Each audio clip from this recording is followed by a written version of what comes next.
Аз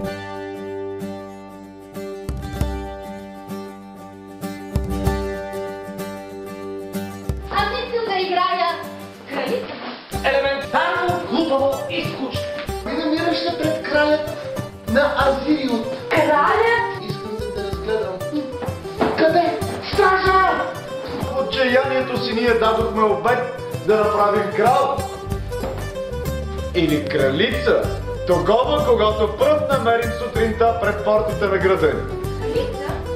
Аз кралица? Кажете едно просто да и ще бъдете наша кралица. Да! Хиляди пъти да!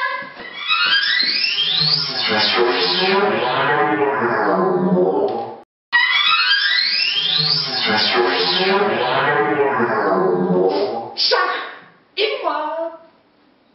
Искам да съм крал. Искам да съм крал.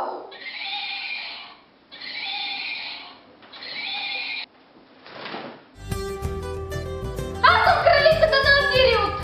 И колко мисли струва честната му дума? Колкото честната дума на крал. Ваше Величество!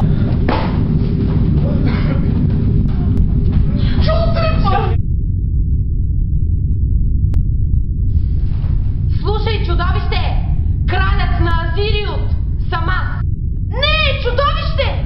Аз съм краля на Азириот!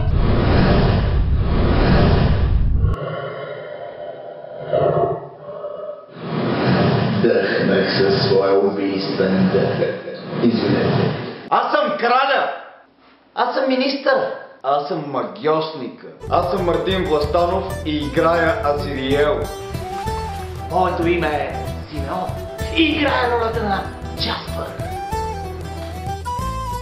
Аз съм Емил Недължев и играя кралят.